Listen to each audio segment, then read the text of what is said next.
Okay, I found an interesting site here. It was sent to me, and it's kind of odd. I've seen both of these before and this name, and so I clicked on it, and instantly it went to this. This is Jesus was not a Jew.org, Ancient Faces of the Pharaohs of Egypt, but he has a homepage which is yahwehsflatearth.com. And I'm sure you've probably seen my recent video where I show you all the blue-eyed Egyptians, Sumerians, even in Peru, India, Buddha, and so on. And I believe that this picture that I used in the video is actually one that's from his, or he's just made a copy of it and also put his name up under it in some way, shape, or form that we see there. I don't agree with everything that he says, and I guess that's all okay. His page doesn't even actually fit the window right. You can go all the way over to here to Sumerians and their ancient blue-eyed statues that you see here, and then you can go all the way back over. So there's a lot of dissension here off of it. But uh, many mummies were here before Adam and Eve, but your pastor is a Zionist liar who's unable to rightly discuss where Cain found his wife. Your pastor has no knowledge of when the giants roamed the earth. Brother Ernest will settle questions such as where were Adam and Eve, the first people on earth, and who were the Hebrew Israelites, the Negro or the Caucasian or the Ashkenazi. And of course, we know that really is, of course, a Caucasian Bible, and it's only about the Caucasians. It doesn't talk about any other race whatsoever of mankind. And the boat landed up in the Caucasus Mountains. They had three kids, and they spread out to form three great civilizations, which is definitely talked about: Egypt, um, Sumeria, and what would be Greece and Rome and the Northern Europeans and so on. So it's kind of disgusting for others to try to claim it, especially whenever they were West African primitives and didn't know the world existed. Now, the odd thing here that shows in his video, though, he's got a video that's down here, but we're just going to make our way down there and then start our video part. Here's another picture of Nefertiti, of course, showing her Caucasian looks, and even though she's missing one eye, the other one still is blue, and man, they threw a fit whenever that came out. They still throw a fit about Cleopatra, and of course, she's a Greek woman, so it's really just gotten quite disgusting. They have no clue what they're talking about, but definitely do want that history. And so it talks about the Amarna periods. And here is one of the earliest statues, and they try to use this a lot of times, but they won't show it with blue eyes. They'll Photoshop them out in some way, shape, or form. And if you twist around here, it gets gray and then blue and gray and blue. And of course, they'll try to say something like black people can have blue eyes, which is kind of disgusting for them to try to throw out there like some type of fish hook.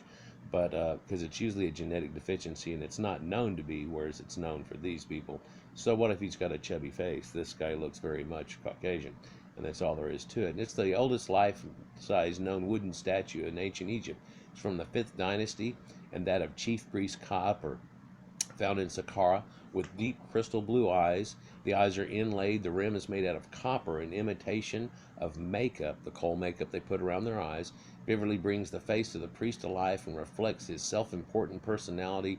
The white of the eye is opaque quartz, while the cornea is made out of beautiful blue rock crystals that have been sanded to a perfect shine. And then they're held 3D off of that, by the way. They've got a backing in there that's off of it a little bit, giving you a depth to a human eye. It's actually pretty incredible what they went through at that time. While the cornea is made out of beautiful blue rock crystals, the use of sycamore wood was sacred under the protection of the goddess Hathor, one of those whose titles was Lady of the Sycamore. This image does not have Negro features. I'm only discussing this as the Negro Israelite movement is one filled with hate and disgust.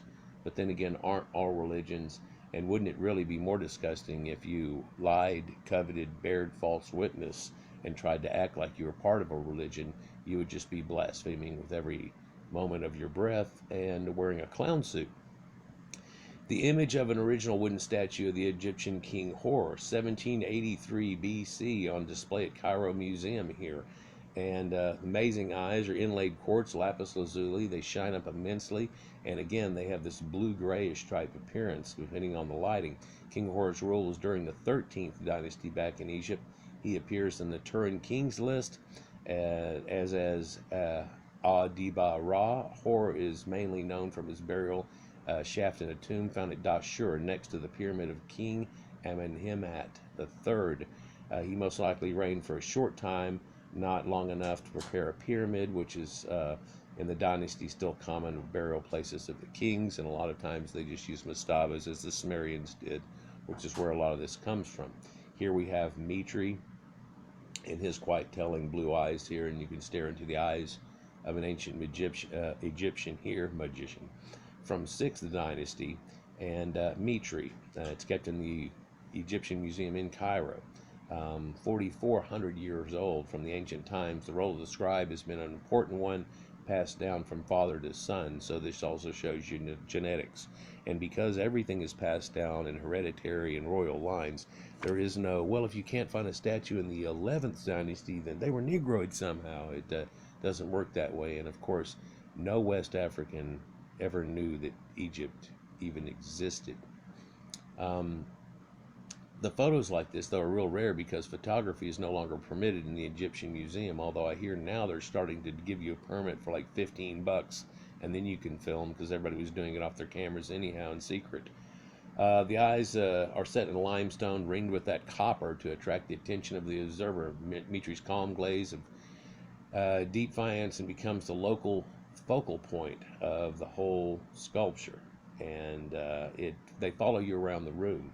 Here's another lifelike wooden statue from the 5th dynasty, 2400 BC, of ancient Egyptian nobility with inlaid blue eyes. This kind of technique used on the eye is known from the 4th dynasty all the way through to the 13th. It's an admirable imitation of a real natural eye, something that even the Greeks didn't quite pull off. They painted and did their things, but they didn't go through this type of trouble.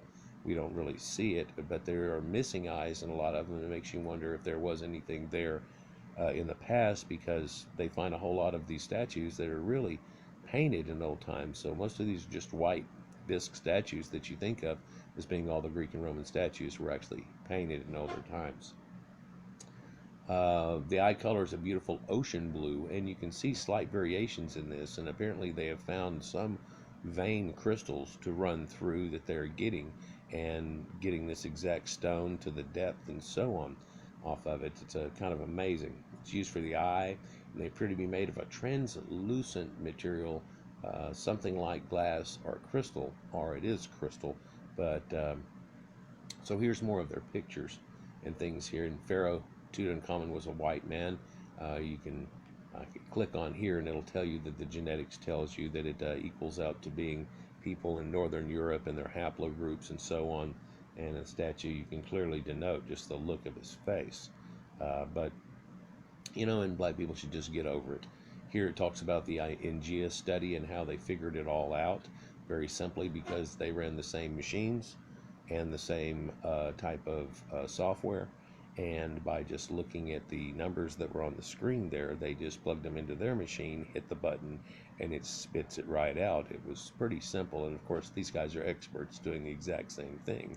And so it was pretty simple. And they find out that the haplogroup runs up into Europe over here. And a lot of Europeans, Spaniards, and through Italy and stuff have at least 50 to 70% of the people living there contain the same haplogroup of King Tut, and it gets up 80 and 90s.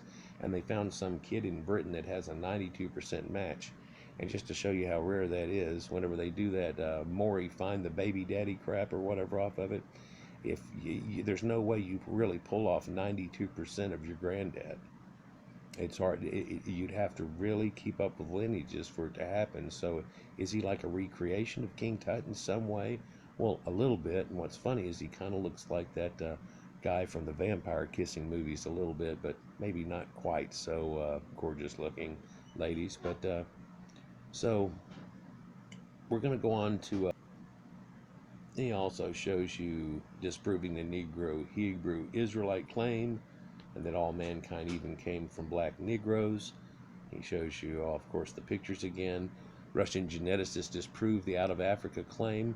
Descendants of the great Aryan man, Hebrew Caucasian Israelites, are known as Isaacs or Saxons, all the way back from 3800 BC, as seen in Amos 7:16. The descendants of Isaacs, the sons of Sak, the Sakasune Saxons. We Caucasians have the blonde-haired, blue-eyed gene that King Solomon had in the Song of Solomon, and he talks, my beloved is white and ruddy, all these things. He's ivory, he has eyes like the blue pools of water, and sapphires. His stomach is white like ivory. His arms are like marble. His nose is the aquiline nose of a Tower of Lebanon, and all these things. Black people try to pull that off and things. Strangely, here too, it shows you a critical data point has emerged that disproves the all out of Africa claim. Not a single non-African participant out of more than 400 individuals in the project tested positive to any of the 13 African subclads. Public schools refuse to teach biblical history instead, so they do lie. The re-examining out of Africa lie and the origin of Europeoid Caucasians in light of DNA genealogy. It's a paper. 7,556 haplotypes of 46 subclasses in 17 major haplogroups were considered, and the finding that Europeoid haplogroups do not descend from African haplogroups A or B is supported by the fact that bearers of the Europeoid haplogroups as well as non-African haplogroups do not carry either SNPs M981, P97, M31, P82, M23, M114, a myriad of numbers here. And so what they're finding is there's a whole lot of important genes that show up in Cro-Mags and all this stuff, and everybody that has Neanderthal DNA and stuff into them, and the West African Negroids, and really all Negroids and Sub-Saharan Africans in general, do not have any of these things. They also themselves have a ghost hominid that has not been identified in any way, but they have a mix that's very much like the Neanderthal, but it's stronger in them than the amount of Neanderthal that's in humans, and they believe that it's an ancient hominid, something that probably changed them to be quite different. And I could read this off to you here, but you can look at it onto the site, for I want to go on to his video here. But he tells you right here plainly that you can just pause it right here and try to read it. It's so small. But he tells you plainly they came out of Africa 123,000 years ago, 46,000 years ago, also another set, that none of them carry these haplogroups. And it shows you that there's a total separate genealogy that goes on for them, and it looks like there's a backflow back into Africa that may have eventually led to them in some way, but they didn't lead to Caucasians, Asians, Islanders, Aborigines, anybody. They are their own primitive thing. So let's go to the start of this video here. I hope it's loud enough and shows up well, and I'm going to have to leave it picture in a picture and just talk over it. Racism and how this country was founded and how this country is still run. We live in the U.S., believe in white supremacy and black inferiority, and believe in it more than we believe in God, was Jeremiah Wright saying. Race is an issue that I believe this nation cannot afford to ignore right now. We would be making the same mistake that Reverend Wright made in his offending sermons about America. Okay. To simplify and stereotype and amplify the negative to the point that it distorts reality. What if you were to start saying you were Egyptians? That the comments that have been made and the issues that have surfaced over the last few weeks reflect the complexities of race in this country that we've never really worked through. A part Blacks of our haven't, union whites that have. We have not yet made perfect. Oh, the union's not perfect. Well, it's not by our hands. See what this guy's got. A conversation about race. So he's over here in Denver suburbs, and he's gonna go around and talk to people, see all the things that happens and what comes out of it. I agree with Senator Obama. It is time for America to have a conversation about race. I can't think of another issue facing our country that is more timely or more important today than the issue of racism. I have to mention to you now that this was 11, almost 12 years ago now. This is not just made. This is 12 years ago, starting of Obama's campaign. Here we go. I also can't think of another issue that is more artificial, manufactured, and manipulated than this whole construct called racism. Yep, you see, it's a very manipulated construct, and what people like to say is, oh, it's a social construct and all these things, but in reality, it is true. There are different races on the planet. They developed at different rates, and at the point that certain ones of them were interacted upon, they did not have much of anything and the others had very much. One of these can fly now and went to the moon. The others are still crippling themselves, but hey, if there weren't all the other ones to look at, then, well, I guess who would ever think that was greatly intelligent? Let's continue. I've grown suspicious of the term itself and of people who use it frequently. Yeah, people like to use that term a lot. As I'm learning, the term racism in common usage today has a sharply different meaning than what its believers say it means. And I use the word believers intentionally because, as I'm going to try to demonstrate, the believers in racism feel that racism is all around them, it's everywhere, all the time, yet they have a hard time coming up with any real-life examples of it. Wouldn't that be odd if they whined and thought that, oh my God, racist, oh my God, racist, just before the premise even gets here of it? Look, they're white people that herald all of humanity, and they started up their country here, we the people, and now they go to the moon and things off of it. And it seems like third worlders like to invade and then try to press upon them what they think they should do, and really it shouldn't be listened to much. I mean, sure, somebody can come up with a great idea, but it's okay, we've got this. This is ours, we've got this. Oh, no, no, no, no, no, no. Shh. We've got this. What do you want to do? Go do it someplace else. This isn't your parade. Let's continue. Or even a definition of what it is. This phenomenon, or disconnect, was one reason I decided to look a little more closely into this. I mean, we have this term racism, which is used frequently by our media companies and by our own government to describe what they call the worst of human behaviors. Yet, as I'm going to illustrate, these are behaviors that we all engage in, every one of us. Yet, only a select few are ever identified or admonished publicly for their racism. And who are the select few? Who are the officially designated practitioners of racism? Who? People like me, the white Americans of European heritage, the largest racial group in America. Well, why would Americans be looked at as being racist in their own country? That would be some foolish cuckling thing somebody made up, for it's quite all right to love and enjoy your race. It's okay for black people to try to do it. It's okay for Mexican people to try to do it. It's okay for Asians to try to do it, but white can't do it, because if white say anything, it's racist. Well, why is that? Well, they're the heralds of mankind, and so they can't stick out their chest. Who made that rule up? Who made the rule up that the guys that win can't rejoice? Who made the rule up that the people that are running and heralding our moves and our direction on this planet can't be prosperous in what they're doing? I've got an idea who might make up a rule like that. And this is what I'm going to demonstrate.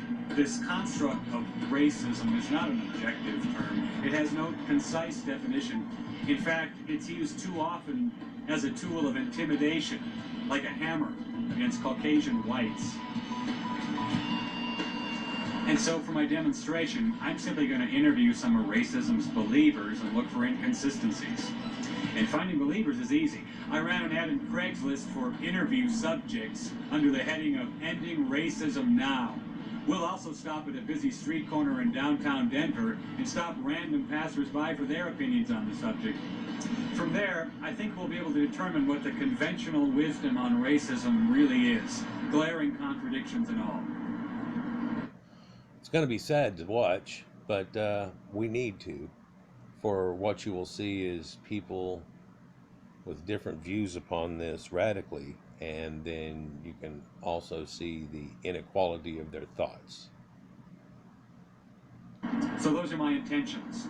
I'm not trying to make anyone look foolish, but the conventional wisdom on racism is so convoluted today that sometimes it's unavoidable.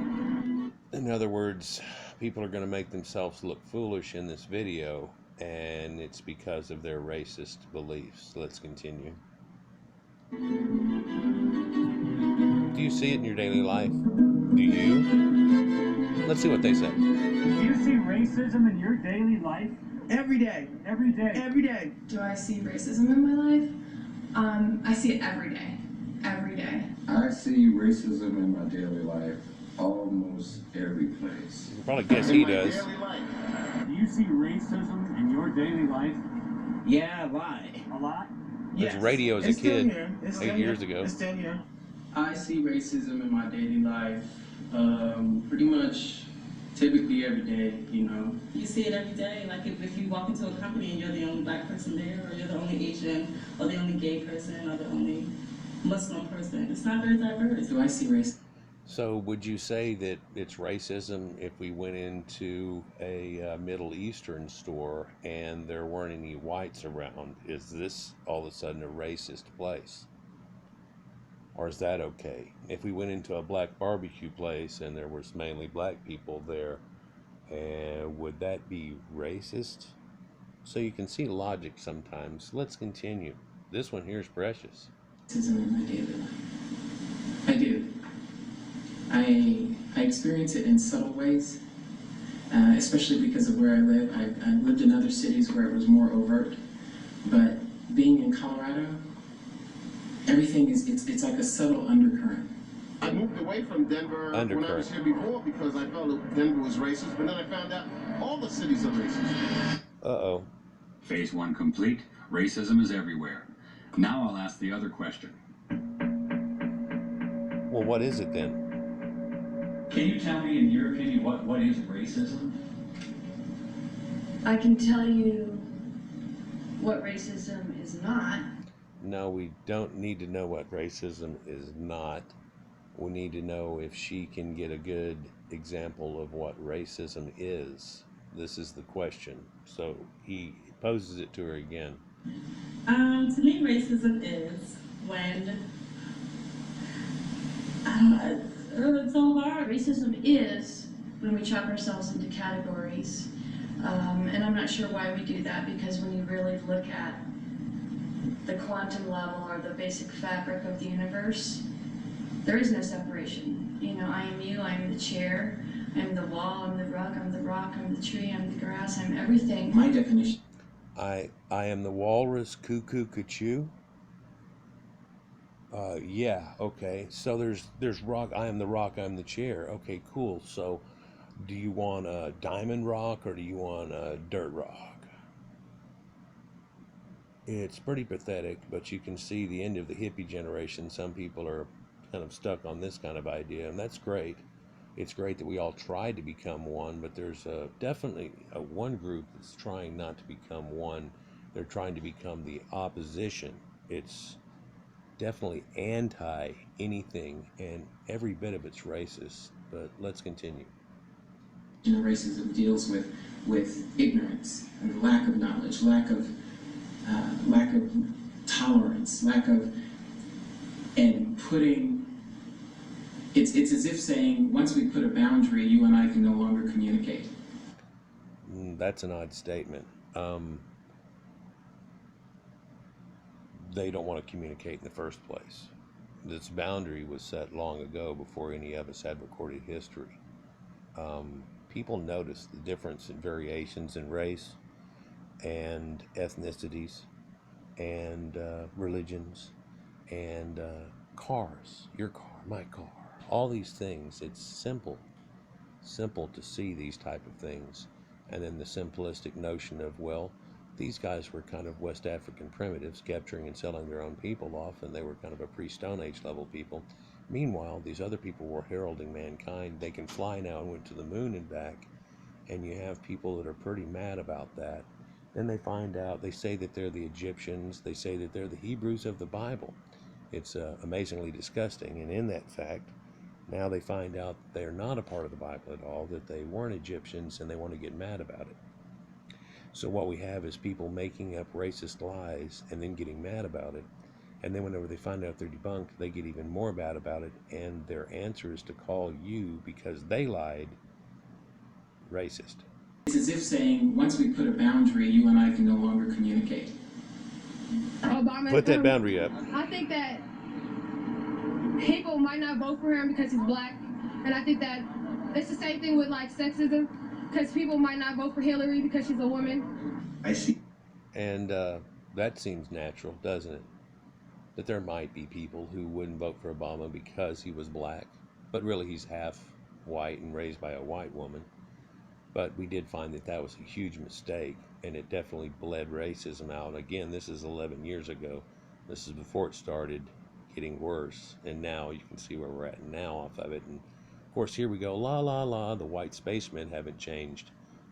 We can see who's trying to change.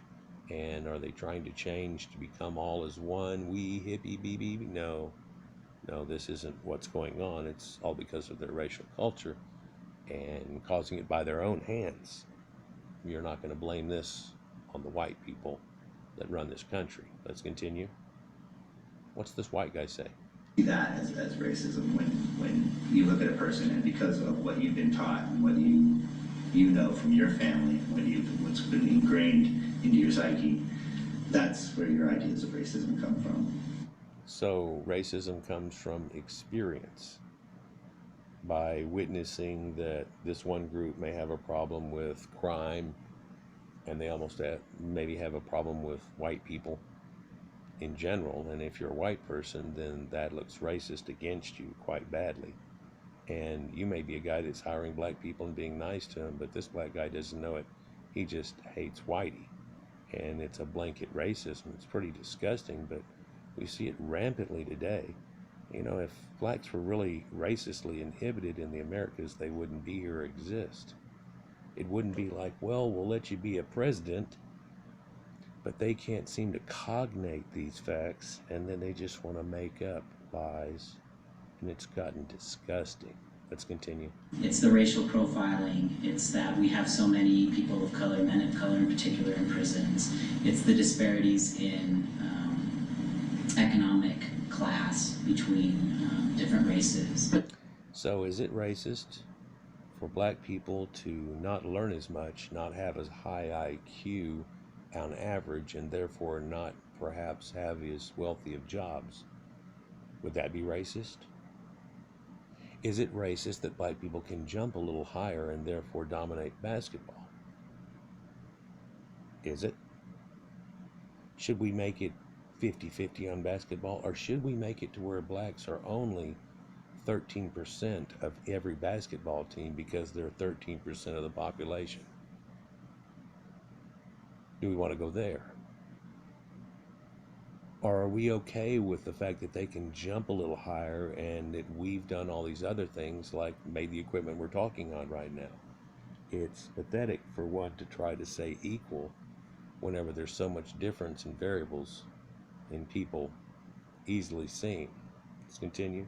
The police harassing the homeless people and stuff like that, well, like that could be racism too, because we ain't making an income and stuff.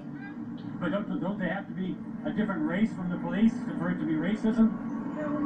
No, it don't. Racism could be anything. Like I could be racist against him per se. He could be gay and I could be straight. That's still racism. So that's racism. Oh my God. So there looks like young radio right there, didn't it?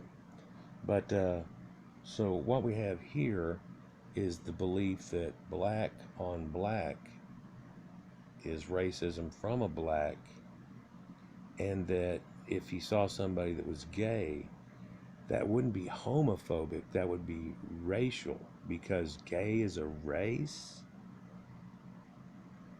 I think we can see the cognition skills of some of the people involved in this problem. Let's continue.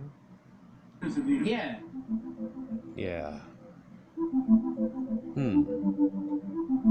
Let's put some thought That's to that. what I mean by disconnects. I can't think of another word that's more common in usage today, yet so vague and even contradictory in meaning. Can anyone be blamed for being a little leery of such a flexible term? No. An actual definition of the term would be an important part of any conversation about race, but there isn't one. Or let me put it another way. There are hundreds of subjective, highly complex definitions, some of them paragraphs long. It seems that even our own wordsmiths are having trouble with this one. Some of the more readable definitions include this one from Wikipedia. The term usually denotes race-based prejudice, violence, discrimination, or oppression. Okay, but then it still said usually. and I bet below that it says something else, or then you'd have to refer to somebody else's definition, and well, so it's usually, and what's that percentage, and so other than that, how could it be? It's not against gay people or anything like the other guy thought. I'm positive, aren't you? I mean, put it up in the comments. I mean, is this a misunderstanding of terms, or are people just trying to grab hold of this term and shove it in everybody's face? Oh wait, just shove it in white people's face and try to make white guilt. That's what it's all about. The hokey pokey. Notice anything peculiar about that definition? Yeah, it says usually. You know, I don't want to date myself here, but I remember a time when definitions were, by definition, definite. But in they actually used to define things. Definitions used to be the definition. But whenever you look up the definition and it's vague, that's kind of a question. Let's continue. Definitions of the word racism today, we find words like usually. Wikipedia continues. The term can also have varying and hotly contested definitions. Oh no. Does it seem rational for a word with hotly contested definitions to be so widely used, especially by our friends in the journalism industry? Here are definitions of racism from the American Heritage Dictionary and from Webster's. Oh, you see it on Young Turks and all these people, how everything is a racist thing. They're just race baiters. It's disgusting as hell. And of course, I'm doing these videos, but this is to prove, I'm guessing that black people weren't part of the Bible. They weren't part of Egypt, and they're causing their own racism by their own hands. If they'll drop that and catch in line, we could get somewhere with America, but they're ruining America from the inside by their own hands. It seems quite on purpose. They just can't stand the white people that were we the people. Let's continue. In these definitions, we can see a common thread. The common thread is the belief that one race is superior to or better than another race. We'll label that as our conventional wisdom definition, and I'll get back to that in a moment. Okay. But back to the interviews. None could give me a concise definition of what racism is, yet each said they saw it in their daily lives. So this time, I'll ask for a description of any of these specific incidents, racist, not the ignorant, generalities we've all heard, but actual first-person accounts of racism. Derp. Let's see this. Ooh, example. Ooh, man. Example. Now, if you get the whole interview here, the guy's just yapping away, and he's got all this going on, and and he goes, well, give me an example, and here we go. Oh, I guess, I'll give you an example. I went to a local community college library to use a computer because I haven't gotten into an apartment yet. I'm returning to Denver.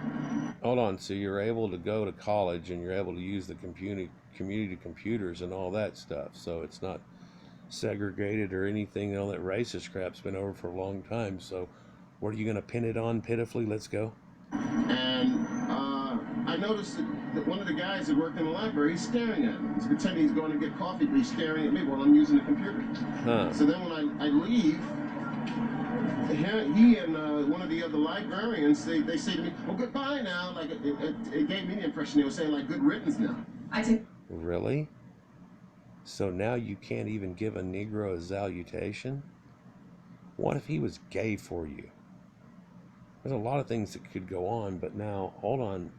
His best example after yapping it up was he went to a library in college and was able to use all the Caucasian equipment, and there was no racism. And somebody kind of kept staring at him, and he might have wondered if he needed any help. But lo and behold, and then they told him goodbye. And he took goodbye to mean get out of here, Negro. Who in that situation has a mental problem? Let's continue. Watch this Cuckle White. This is far too common in Caucasians now. The light rail to school every day, and maybe a black person was being loud, and my automatic thought was to think, black people, they're so loud, or black people this or black people that, and it's wrong, and I realize it right away, but it's just the culture that I grew up in, this white culture and racist culture that we live in. It's just bound to get you in one way or another. Oh, so it's just bound to get her. The fact that she's white. Oh, if she could only get out of her skin and talk crap about her own people. It's kind of disgusting, the cuckling thing that you see here. It's really pathetic. Um, you know, she sees it around her, and but therefore takes guilt upon herself that it's because of her that these other people don't have hatred towards her. It's just because she's a spaceman, and oh, we've got to understand that. Or how does this work? You could pin her down in a couple of questions, but let's continue. For example, I see how my friends have to struggle, my friends who are people of color have to struggle with just getting through the day and dealing with the people that are in their lives or at stores who are giving them a hard time. So do you think people, do you often see people just giving black people a hard time? Do you? By the way, that's a woman who has turned into a man. I think he'll reveal it later, but let's continue. This lady here, let's watch Daft work. Hair hat. Have a white person come in, they'll greet the white person, and then a black person walks in, and they'll get on you and ask you, is there something I can help you with? Can I find you something? Can I interest you in something? They'll pay more closer attention to the black person. Sometimes. So if anybody tries to ask you if you can need any help or anything, you're racist now. So black people can't get any help. In fact, from now on, if they come into a store and they need help, if they try to walk up to you, tell them they're a racist and to go off. Is that what they want? Is that what they want? It's getting pathetic when you hear yap yap, isn't it? Think of the mentality that goes with this. Let's continue. Let's see what Bright Man has to say with 3 teeth. If I go in the store, I've seen women like snatch their purse from one side of their arm and put it on the other side. I would too with you around. Look at you. Look at me with a tight face, so it's kind of hilarious, knowing the kind of person I am. But then to see that reaction from other people, and sometimes it hurts. Well, nobody knows what kind of person you are, but just looking at you, you don't look like you're just fantastic, and some woman might grab a hold of her purse. And I think that's a normal reaction. I think everybody watching this video, if they were honest, would tell you that's a normal reaction. Look at your appearance and the way you carry yourself, and you say she squinches up at you. Yet, aren't we hypocrite, squinching up at other people and making up things in your mind? Let's continue. I mean, when you get a hateful reaction out of people that you don't even know, you know it's racism. At least I do. Oh, okay. I live in Lakewood. Uh-oh. Pretty. Virtue single. Here we go. Pretty white. And so when I occasionally see black people walking down the street, I don't feel any fear, or certainly not. I don't think of that. I just think, oh, there goes a black person. I mean, it's just because it's odd, because it's unusual. So now, he asked her what was racist, and that was her answer. So to acknowledge that you notice someone's skin color, which we can't turn off our eyes, and we're not going to change the way our mind works in any way, shape, or form. No, somebody, ooh, magic wee and ching ching, and no, it doesn't work that way.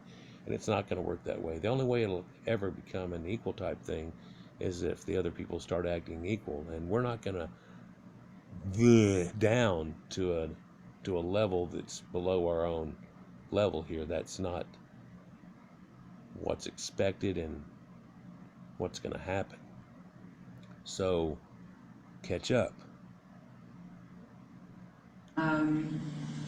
So I think that's, in a way, a kind of racism. If I'm at work and I'm talking on the phone with someone and I'm talking with a coworker who is not black or whatever, they say, oh yes, sister, I understand what you're saying. And it's like, why would you, are you saying that to me because I'm black? Would you say that if you was talking to like an Asian person?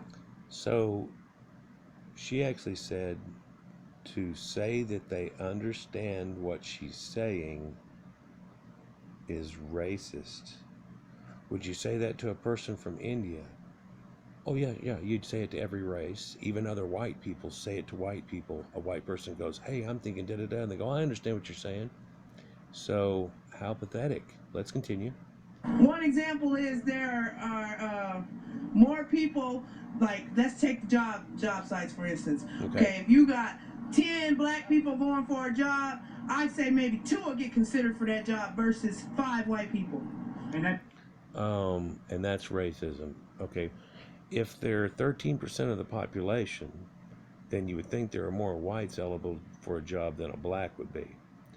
Now, more eligible is one factor, which is going to make that percentage look a little skewed one way. But then there's the other factor that this guy over here has all these qualifications and great grades in school and did everything. This guy over here is affirmative action through and was isms. And he's wearing an Egyptian ankh and thinks he was an Egyptian. Let's try to make a guess on who I should invite into my business to be part of the people that represent me. That's an easy one. Let's continue. Any job? Any job. Any job. I have a vivid recollection of being in a ski lift line. Teenager. Just to preface this one, this is a mulatto man, and he remembers once going skiing in America at ski resorts. So Negroes aren't racistly done in any way. In fact, they don't even like the cold really so much, but I'll be damned, you can come ski with all of us. But what does he say? Make it racist. Let's see. And, people are talking back and forth, and I made what I thought was a curious comment, and this family was in front of me. The father turned around, looked at me, and as soon as he looked at me and realized that I wasn't just like him, he just sort of his face froze, everything just, and then the whole family just, everybody stopped laughing because it was obviously immediately not funny. Oh, that's a black thing too. It happens where you can make a black joke, and people will laugh and stuff, but whenever a black person does it, it'll almost stop the room if you didn't expect it. And black people are well aware of it. Black comedians live off of it. And so we're going to go on to part 2 here. It's in your top left-hand corner, and we'll continue on. The next guy shows you how he felt that he was a white supremacist, and we'll go from there. And it gets worse from there, but the depth of this man goes into is pretty neat. It's the reason I wanted to show it to you. Like, share, and subscribe, and let's go on to part 2, top left. Peace.